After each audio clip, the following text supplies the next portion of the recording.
if you forget everything else, like what the heck just happened? What did I just listen to?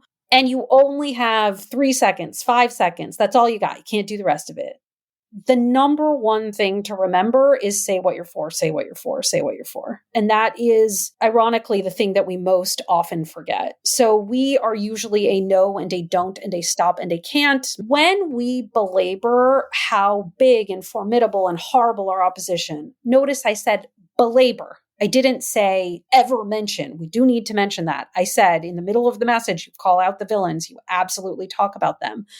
But when our focus and our first utterance or our only utterance is about how terrible they are, then what happens is that we erode people's will to even resist because they think it's not even worth bothering. I'm Stephanie Wilson, and you're listening to What the Gerrymander, brought to you by Hoosier Victory Alliance, an organization I co-founded. Today's episode is the last episode of our first season. Thank you for listening and supporting us. Please drop a review or a rating on Apple Podcasts and a donation at HoosierVictoryAlliance.org. Today, I talked to Anat Shenker-Osorio, owner of ASO Communications and host of the podcast Words to Win By. She has been my messaging guiding light since I became aware of her work 2 years ago. I first heard her on a podcast talking about how the MAGA faction was the same white supremacist, anti-democratic faction that had been part of American society since before the founding.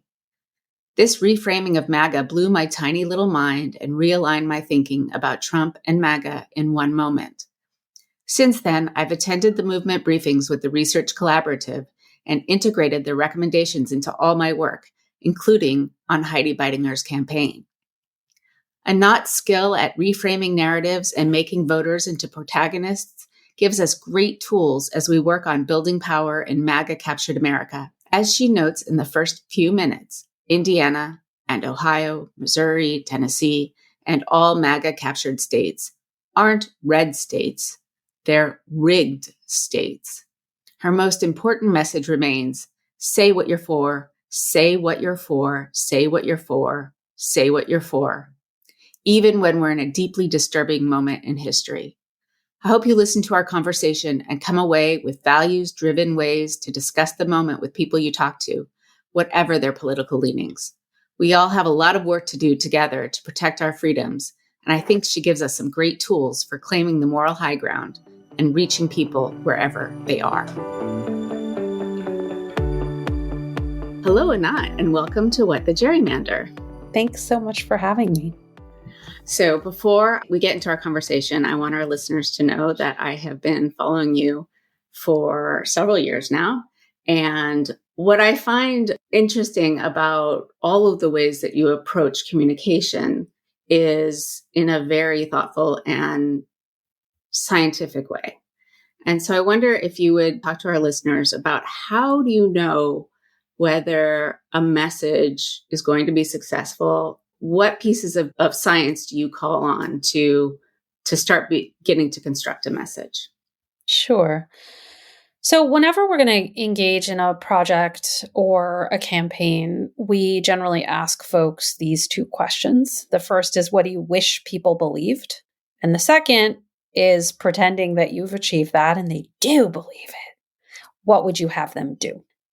Often, these two questions are virtually impossible for people to answer, and they do a lot of hemming and hawing, especially on that action-taking question, because to be fair to people, it's often very unclear, like if we convinced everybody tomorrow that climate change is this real, consequential, dire threat, what actually would you be asking them to do? What am I supposed to do with that information? So the reason that we solicit that, what do you wish people believed? And if they did, what would you have them do? Is because to state the seemingly obvious, but you'd be shocked how often it sort of bites people in the ass after they've spent a bunch of money doing public opinion research, you only get answers to the questions you ask. So the first thing that we force ourselves and folks to do is really define what is the job of this message. And oftentimes people will say something very simple like, well, I want it to be convincing, or I want people to like it. And those are arguably important things, but our message isn't running for homecoming queen. Its job is not to be the most liked thing. Its job is to alter people's perceptions, change their minds, activate their feelings, and induce them to action. But if we take a step back, this podcast is dedicated to helping people in MAGA captured states to understand how they can contribute to building power. I've talked to a variety of people, but let's assume that our listener is in a red state where MAGA has a supermajority in the state house. They're passing ridiculously extreme and harmful laws. So the people who live there, unless they're activists like us, have been voter suppressed and gerrymandered out of a voice for a really long time. So I ran comms on a state legislative race in Indiana this last cycle, and I used all sorts of messaging around protecting our freedoms and all the things that we had talked about in some of the briefings you give. And people responded really well to them. And yet they didn't show up. I mean, the Republicans showed up in about the same numbers that they had in several elections prior, but just Democrats did not come out to vote. How do you get those people who haven't had a voice in a long time? What are ways that we can reach them and activate them to think that perhaps they could make a change if they took some action? Yeah. Tough. And let me just start by saying how much I appreciate both what you're doing and what all the folks who are in situations analogous to yours. So just one small messaging point before I get into your question. Colleagues in Ohio, they have a refrain that I love, which is, we're not a red state, we're a rigged state. Nice. Okay. And the reason why I bring that up, besides that it's catchy and it's alliteration and all the things that you want, is because it's the basis for my answer to your question, which is that social proof is real. So people do the thing they think people like them do. It's what I often call the middle school theory of messaging. And so oftentimes when we are a beleaguered minority of some kind, like a little blue dot in what feels like a red ocean, it is very, very common to speak about that experience and, maybe even to commiserate or to feel solidarity, or at least to feel some venting, which is all very understandable and logical and, things humans need. And I'm definitely not saying you're not allowed to do that. I think that there's a very big difference between what happens backstage and what happens on stage. So when we allow in our public facing messaging, not our like venting to our friends with wine messaging in quiet rooms, Right. which is fine. When we say, we're a minority and there's so few of us and we're a voice in the wilderness and we can't do this and this is terrible and, so on and so forth, we actually help recreate that reality for two reasons. Number one, we reinforce the idea that the average person in Indiana or in Kentucky or in Alabama or in wherever you are thinks in this, authoritarian way. Which may be true, may not be true, but regardless, we are always in a fake it till you make it kind of thing. You create your own reality. So let me give you a super specific example. We've seen in research that when we call people low propensity voters, it diminishes their desire to vote, because essentially what we're doing is we're creating social proof. We're saying your category of a person rarely turns out, and they're like, sweet, I don't got to turn out. Right. So instead, we call them, for example, high potential voters when we are referencing them, even if we're not talking directly to them, we're talking about them. So what does that mean for your situation?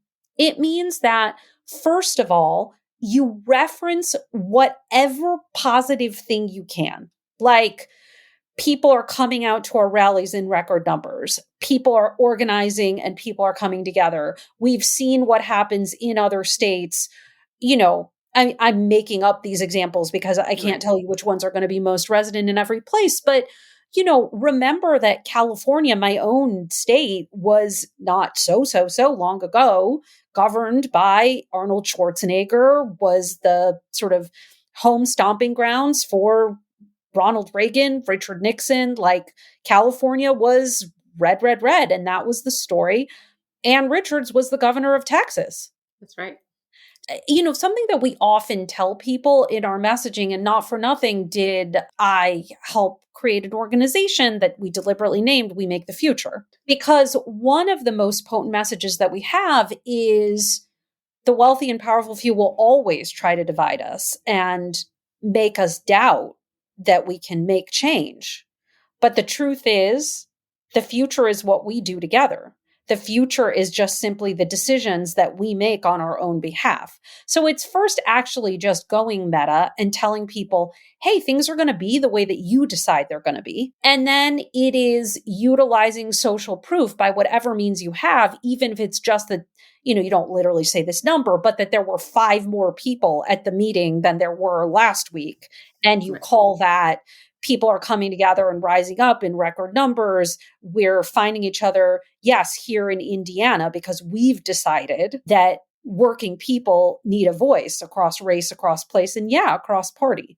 We've had enough. We've seen what doesn't work, and now we're choosing us. It's that kind of thing. Well, that kind of jives with what we're trying to do, which is being done in Ohio and Missouri and Tennessee and Texas, which is every state blue. They're trying to crowdfund for people to run in every state legislative district. So, they can organize people to get votes out where Democrats rarely go because there aren't enough to actually elect somebody in a particular district. So we've seen a lot around the country recently, moments that have gotten a lot of attention. The Tennessee Three, Zoe Zephyr. And last week I talked to Simon Rosenberg, who has a lot of great things to say, but speaks in a lot of abstractions. And one of the things that he said to our listeners is we've got to go on offense, right? We've got to take back the narrative. So what does that mean to you in terms of messaging in the how do we go on offense? How do we retake messaging? He says about the economy. I know that economy is a very abstract concept and it's tough for people to sort of grasp. What do you think going on offense really looks like? So the first thing it means is not having our opening salvo be, boy, have I got a problem for you, which is generally one of our favorite things to do across issues, across movements. We're very, very keen on pointing out problems. And understandably so, activists are very attracted to problems. We basically never met a problem we were not excited about. But for most people, and this is really, really difficult for activists to internalize, most people are not just uninterested in politics. They are sort of actively repelled by it. And they want less than nothing to do with it. They consider it to be divisive. They consider it to be just a lot of shouting. There is, an endless amount of both sides. If you subject yourself, as I do, to weekly focus groups, not a good way to feel good about America. It's just very like, well, that's just where people yell at each other and everyone's just trying to get power and they'll say whatever they want and they're all corrupt and so on and so forth.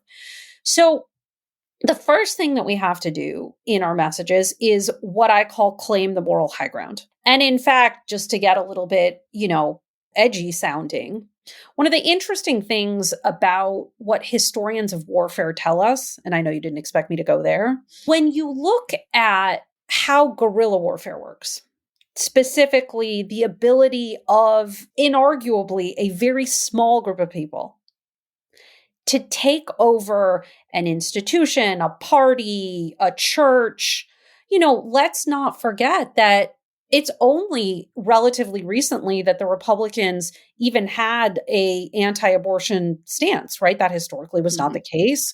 It's only recently that sort of various churches have made this so focal and so central And let's not even fast forward to like the takeover of the Tea Party, what's going on with this Take Away Our Freedoms caucus. By the way, no need to ever call them the Freedom Caucus. You never need to call people by the stupid name they manufacture for themselves, especially when their every utterance is actually an abrogation of that name. We don't need to just blindly repeat.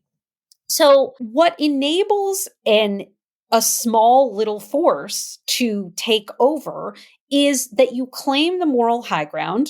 You say what you're for, say what you're for, say what you're for, and you provoke the opposition to attack you. You can see this in places where we have seen rapid change. So, for example, in the marriage equality movement, when it was still this is a very divisive issue and people aren't sure how they feel about it, and gay and lesbian folks are being attacked, as it was said at the time when it was still called gay marriage and we were arguing about the right to marry. When they flipped to love is love, love makes a family, it's much harder to attack love than it is to attack married filing jointly and hospital visitation rights and all of the practical benefits that confer to straight couples. Like, nobody's going to talk about that in line at the grocery store, and nobody's going to feel a kind of way about that because there's nothing to feel about that. It's just, I'm married. I'm a woman married to a man. And like, I do not think of my husband as my joint filer. Like, that does nothing emotionally for me. And I'm quite fond of my husband, actually. So first, we need to claim the moral high ground by having our messages begin by asserting a shared value. Let's keep it in the economic realm because that was the latter part of your question. We can say things like, no matter what we look like, where we come from, or what we do for a living, most of us believe that people who work for a living ought to make a living. Or most of us want to make enough to put food on the table and be home in time to eat it. So we begin with a assertion of something that almost everyone in your audience is like, yeah, duh, of course, that's what I think. Isn't that what people think? And then second, we introduce what's getting in the way of that. That could be the particular villain, the politician, the party, the particular corporate entity, the particular developer, if you're talking about housing, the particular employer, if you're talking about not letting people actually join together for a fair return on our work. So you narrate what is getting in the way, not just of the affected community, but of us being able to live out that shared value. And then you seal the deal with a third sentence, which is about what we're going to do about it and how we're going to create the solution that we actually sort of can put into place. So that's the first thing, is having that kind of message structure. Notice we do call out a problem. We do call out a villain. It's just that we do it second. We don't do it first. And then as far as economics, something that we see over and over again, and it's actually like a source of great consternation to me because I literally wrote a book about this more than 10 years ago. And it's really depressing to see the exact same errors. So super simple split sample. We ask voters, which party do you trust more on the economy, or which party is better for the economy, or which party is going to grow the economy? And again, regardless of what is true in the world, people's answer to that question, and yes, it's frustrating and annoying and lots of really bad words, which I'm keeping myself from saying, they will say Republicans on balance, right? The plurality and often the majority. When we ask instead, which party do you trust, or which party do you want, or which party do you, however the question is phrased, do you trust on your economic well-being, or is better for your economic well-being, or is better for working people and our finances? It's Democrats. Right. People actually care about the latter more than they care about the former. But the problem is that we accepted that we're all going to have this conversation about what is good for, quote, the economy. And Democrats are going to say, what's good for the economy is pay people more money and, give them a couple of benefits and whatever. And Republicans are going to say, what's good for the economy is to give job creators free rein so that they can, create magically delicious whatever and not to have government red tape. And you know the story. I don't need to tell it to you. But as long as we're having a conversation about what benefits this abstract entity and personifying it, we're basically agreeing to play soccer facing into the sun, which we don't need to be doing because there's a different conversation that we could be having, always about economic issues. I'm not saying a different conversation we could be having about flying unicorns. I'm still saying about money matters. It's just framed in the terms that are actually part of people's lives, which is where Democrats have greater favorability, greater trust, greater credibility. So this idea that we need to be in a fight over who loves the economy best, it's kind of infuriating, because the truth of the matter is that we have seen record GDP growth over and over and over again correspond to noxious amounts of inequality. And the fact of greater GDP does not actually equal people's lives are better. And in fact, it generally has equaled the opposite, at least recently. Right. So when we're trying to make an argument, so we're trying to say, okay, Democrats make our lives better. And we try to go in and talk to people about our lives and how our lives get better. Sometimes I think people have a hard time taking it from this big idea to how do you translate that into how people feel? Do you have any thoughts on that? Yeah, for sure. Can you give me, and feel free to pick anything, like give me a particular, for instance, I'm trying to run a campaign for... I'm running a state legislative campaign in a MAGA captured state in an area where Dems haven't come out, and people think that Republicans just do the economy better. Okay, so it's electoral, you have a specific candidate or, a handful of candidates. Okay. So what I would do, and this isn't copy edited because I'm inventing it from scratch, so it's going to be shortened down, is I would say here in Indiana, wherever we're from, whatever's in our wallets, I think we're pretty practical people.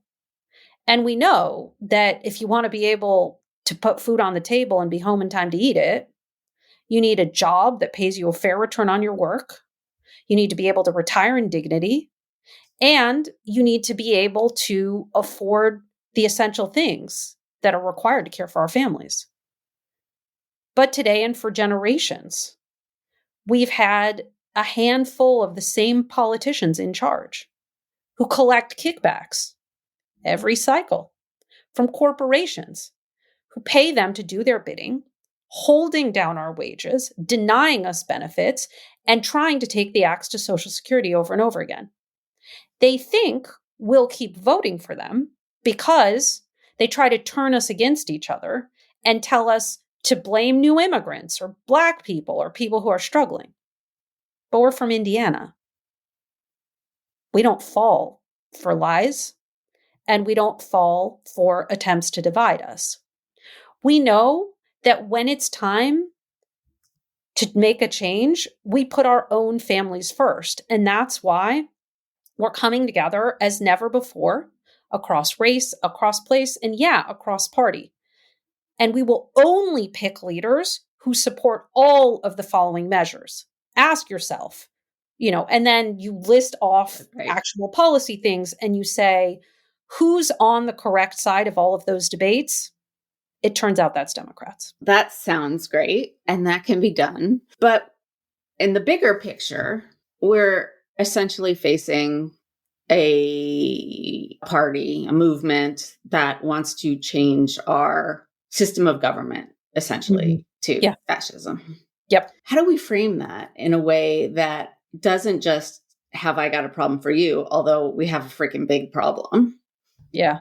But also gives people the thought that their actions can actually change the situation. Yeah, it's a great question. And it's something with which, just to be genuine and candid, I'm struggling right now. We're engaged in a very, very big project looking specifically at how to prep people for the SCOTUS cases that are coming down the pike, come June. And obviously, I cannot predict the future, but I feel like the safe bet is that maybe not every decision, but safe bet feels like disaster. Right. And for folks who, don't know what's up for consideration with SCOTUS, it's just real, real bad. It's just a litany of, undermining affirmative action, essentially telling corporations they can stop working people from striking, which is the only leverage working people have to actually, get any kind of concession. Native American sovereignty, essentially ending it, which looks like a child welfare case, but our friends and colleagues who are leaders in that space tell us it's basically a corporate gateway to allow drilling and the kind of usurpation of native lands. It's like a backdoor way into that, as if just seizing native children were not bad enough. Apologies, I don't mean to imply that. Yeah, that'd be bad enough. It's that, and I could go on and on. Like every case, you're just like the wedding website case, basically giving businesses, corporations license to discriminate against LGBTQ people. And by the way, it sort of seems like they could also be allowed to discriminate by race. I mean, I just like, boy, have I got a problem for you. It's Right. it's like everything. The water decision that we just got, which is like, because wetlands is a different word than water. Now we get to poison you. Isn't that magical and wonderful? So what do we do about that? Honestly, it's hard to come up with a like, rah, rah, we're going to reclaim our freedoms, which is why we have landed at the idea, and you brought it up earlier, of protect our freedoms. I am the first to admit to you that protect our freedoms is about maintaining stasis. It's not about like create this new beautiful tomorrow, which is generally my bent. If I felt like we were in a moment in which that was credible, I would be pushing it. But unfortunately, I function in a reality-based world. So what does it sound like to have a message like that? It sounds more or less, again, like an opening values assertion. In America, we value our freedoms. We then outline the problem. But a powerful few have always tried rigging the rules to claim the wealth our work creates, while the MAGA Republicans they've paid for try to take away Social Security, Medicare, and our freedom to thrive. And the MAGA judges on the Supreme Court who took away our freedom to decide what happens to our bodies will rule this June on everything from, and this is where you observe the rule of three and stick in three cases. You don't want to do more than that because you will overwhelm people. They want to rule over, not represent us. But we have seen that when we join together across races, places, and parties, the many can stand up to the money. Together, we can take on this faction and make this a place where we can all earn a good living and have a good life. That message, which is what we have come to after it now feels like 800,000 rounds of different kinds of testing. What it does is it weaves together the freedoms argument, which is really, really important and strong. Happy to talk about why if it's not clear. And it makes the populist case. It hits on the economic connection that what these House Republicans, what these MAGA legislators at the state level, what these MAGA judges on the Supreme Court notice that I'm not impugning the court in its entirety, but rather specific villains upon it.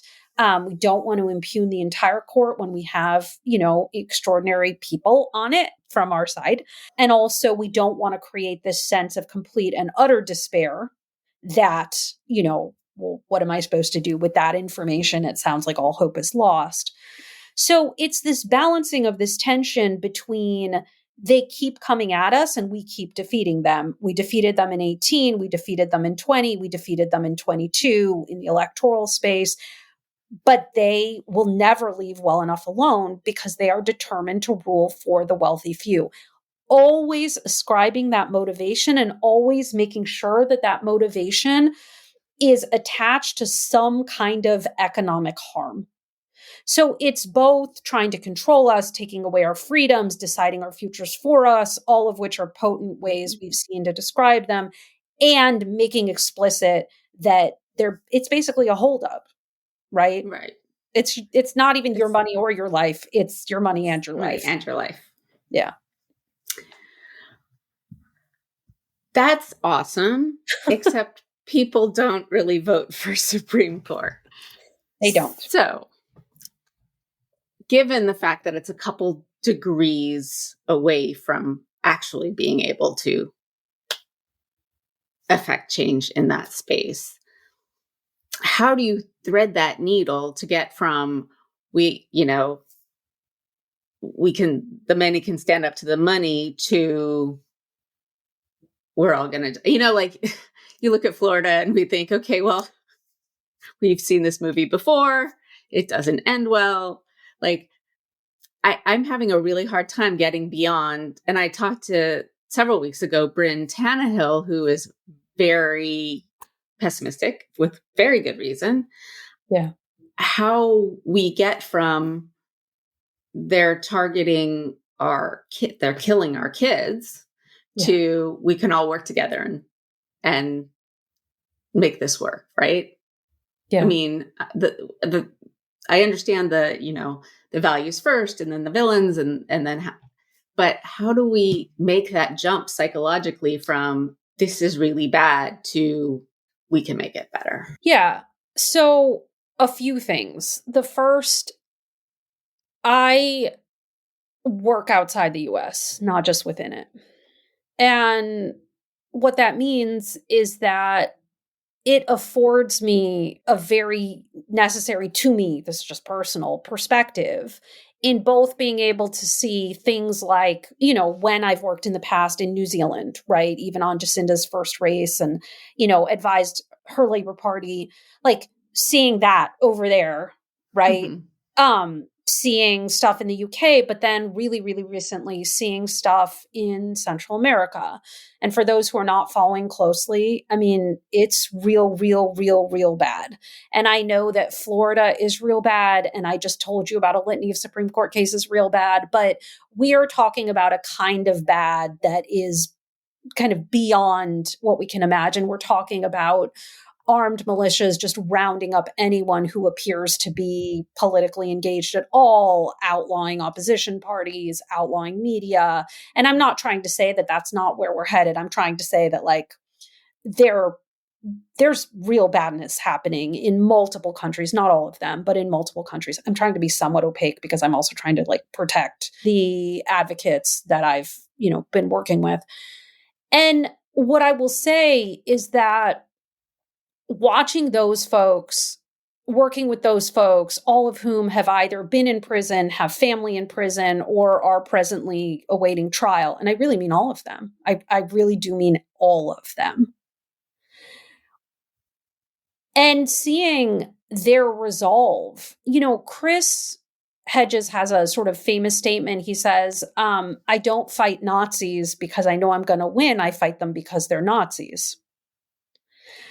And so this is maybe less a messaging point, but more a personal resolution point, which is none of us are guaranteed entry into the promised land.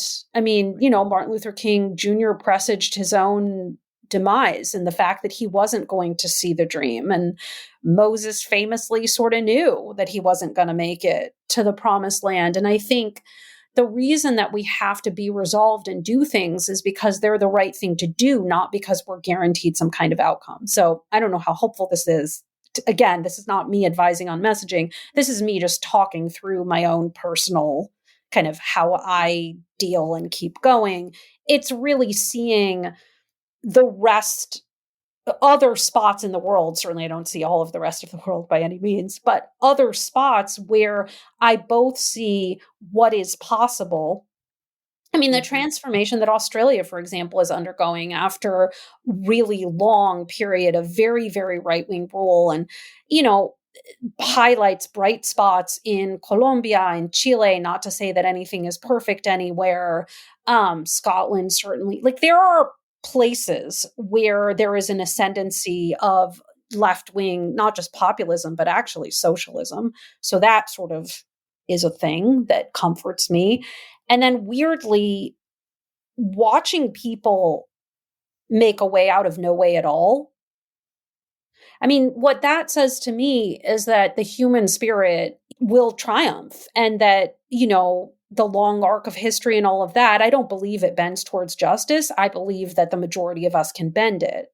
And so what is that message? Because that wasn't a messaging answer and I'm supposed to be giving you those. Sorry. It's reminding people that this is the struggle. This has always been the struggle.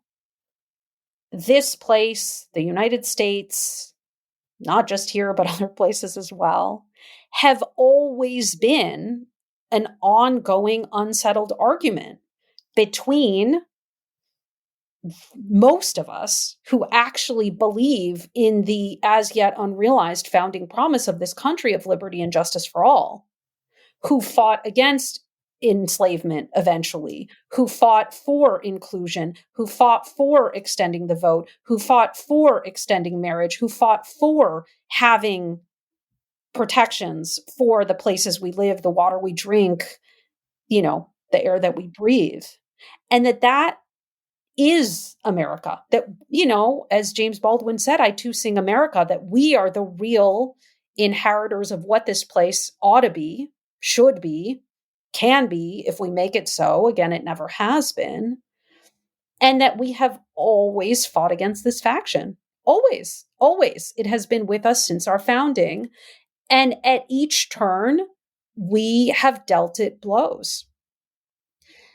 And I think it's also useful to remember that when we defeated Trump in the 2020 election, as much as obviously I and you and everyone listening probably would like to have had that be the final chapter and have it be over.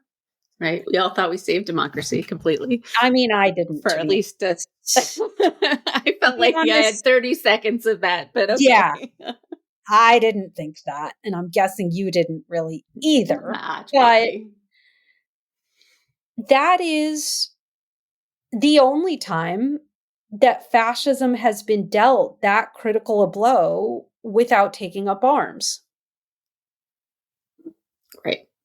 And that is interestingly what my friends and colleagues in the UK and in Australia in particular, when they were texting me or DMing me or whatever, after that, they were like, oh, wow, like that's how they saw it. They saw it as a check on fascism that was delivered at the ballot box. And they saw it within a historical context in which that hadn't gone down that way before. Right. It just has to go down that way a whole bunch more times. Well, I think it has to go down more than just electorally. And I think that the critiques happening right now, with which I entirely agree, that we're not going to vote our way out of fascism if they, get to decide which voters to heed and which to silence.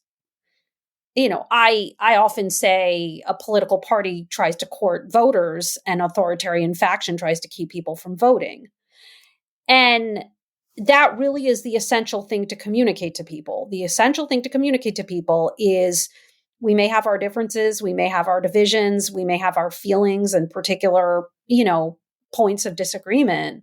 But at the end of the day, most of us believe that voters should pick our leaders. Our leaders should not pick their voters. And that cannot happen on our watch. When people understand the stakes to be that, then what we see, broadly speaking, not in every place, not in every race, by no means, I don't mean to suggest that, but people turn out, and they turn out correctly. And I also, my other very pithy answer is like, until we somehow manage to wake Americans up and have a general strike, none of this is actually going to change. We have to withhold our labor. That's really my other sort of, yeah. Yeah. That I agree with, but I also feel like it's kind of a very large country to make that happen in.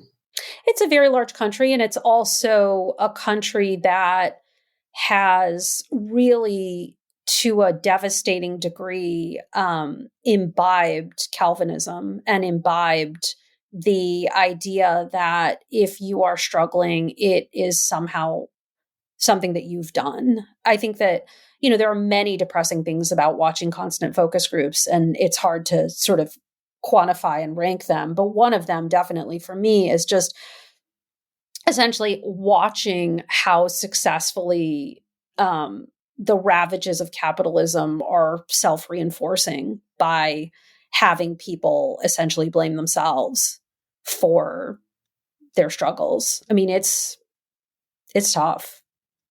Right. Blame themselves, blame the people who are struggling. Right. I mean, Yeah. But that's the whole point, that the wealthy are getting people to blame each other. So nobody looks up and says, wow, we're really getting ripped off here. Completely. But when people awaken to that and we are able to awaken people to that. The challenge is, and at the same time that this is happening, sentiment around like corporations are screwing us, corporations are greedy, billionaires are getting away with murder, all of that very, very, very high. Like the populist feeling, very, very, very high feelings, desire to make the wealthy pay what they owe. Notice I deliberately said pay what they owe, not pay their fair share. That's intentional. Very, very, very popular, very positive feelings about that. I think that the real challenge is that unless you have a group of leaders, ideally a party, that actually do want to govern for working people and are not also beholden to the 1%, you can't carry that message if you're also feeding from the same trough. And like, that's where it kind of falls apart. Fair point. Yeah. Let me give you the opportunity for one gem that we can take away. And then I know your time is very valuable.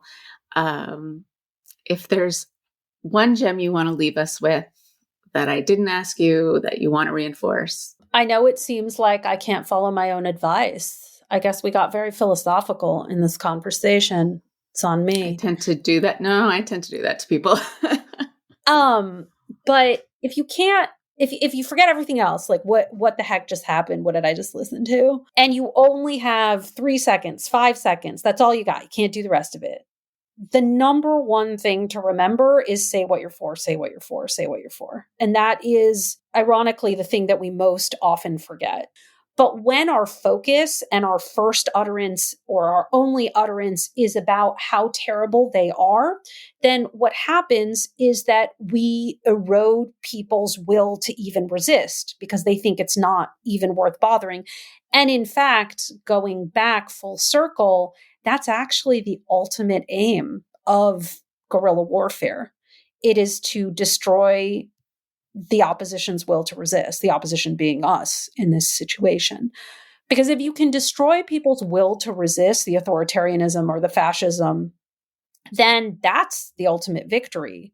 Otherwise, you have to maintain this constant state of battle with what is actually the majority of the population that don't agree with this. So yeah, it's say what you're for. It's paint for people. That famous quotation, if you want people to build a boat, don't give them instructions, make them long for the sea. Thanks for listening to What the Gerrymander. We're working toward building Blue Indiana and ask that you make a small recurring donation at HoosierVictoryAlliance.org. If you like what you heard today, please subscribe and leave a review wherever you get your podcasts. We thank you, and democracy thanks you.